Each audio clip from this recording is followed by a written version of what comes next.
Hey everybody, welcome to another one of Chris's beer reviews. I got a special treat today, something that's come out during the holiday season. It is from the Unibroue Brewery in Quebec, Canada. It's 10.5% ABV and it's a 750 milliliter bottle. And when I looked at this bottle, I really thought it was going to be possibly, maybe a triple fermented, uh, type beer, but it just says on the bottle, dark ale on lees, whatever that means. I'm going to find out. And yeah, it's called the Terrible, which means terrible, of course. Hopefully it's not going to be a terrible beer. I'm going to be drinking it from a chalice, so that if this does turn out to be a lot more fermented than I had expected, it's going to be perfect for the glass. Also, dark ales are really good in this glass regardless. Wonderful crystal chalice glass. So here goes. As you can see, you got the Unibroue stamp on the cork. Now, it's supposed to take, on average, 6 turns to take these things off, so we'll see if that's correct. 1, 2, 3, 4, 5, 6. That's 6. Alright. These can be a little tricky sometimes, so hopefully this one won't give me any problems. Oh, and it is a tricky one.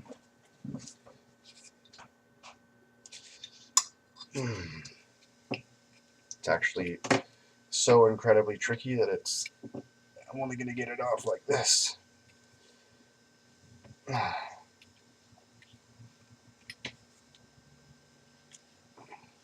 So there you go. If you just bob it back and forth, and then try to twist it as you're pushing it back and forth, it'll come out.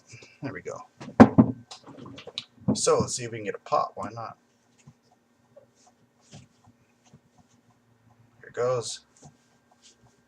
Watch out for the big pop. Yes! I got it to do it. Got some nice lather of smoke there. Smells very much like a triple. So let's see what we're getting at here, people. It's probably going to be a dark triple. And that's exactly what it is, people.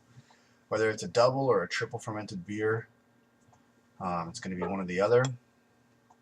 Could be a double. That could be why they didn't go out of their way to post that it's one of those types of beers. But check it out. This is something that I would normally get from a Belgian style triple fermented beer. So we got a 2-finger head here. Reason what gave it away off of the aroma was its sweetness. You can really pick up on the sweetness of a double or a triple fermented beer just straight from the aroma. Highly carbonated. The moment that I started pouring it in the glass, I could tell from the carbonation immediately that it was going to be a highly fermented beer. And we don't have a white head here. I know it looks like that because of the ridiculous lighting I have going on here, but it really is just that of a, I don't know, a mocha caramel looking color.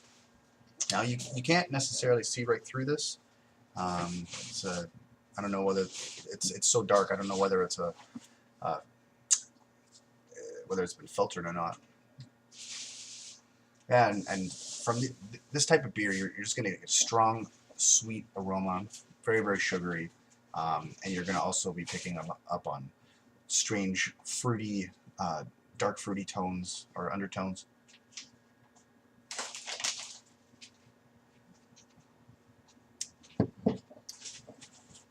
Oh, it's really good. Now, with these types of beers, what you're supposed to do is you're supposed to serve it chilled, and then you're supposed to let the glass come to a room temperature before you drink it. That's how you're supposed to get the majority of the flavors out of the beer. You know what? It's really good though. I mean, I've had a lot of beers that are like this that are very bland. I mean, the triple fermentation is there, the carbonation's there, but you just end up coming out with a bland sweetness. But you can actually pick up on some pretty crazy flavors in this one. I mean, I'm picking up on bananas and raisins.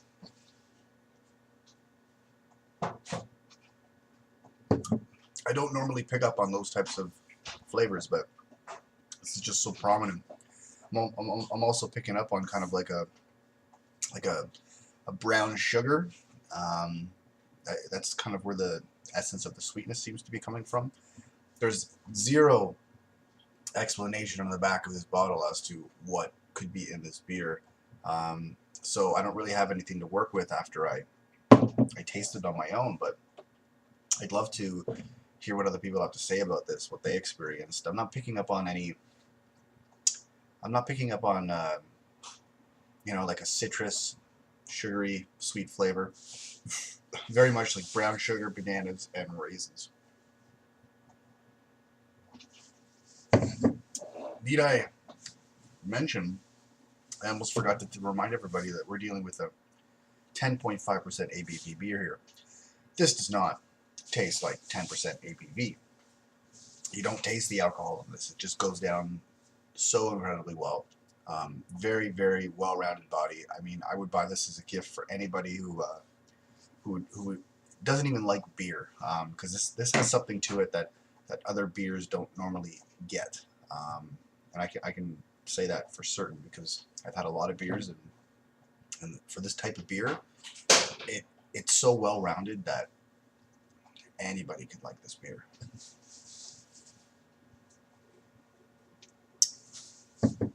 So there you have it, people.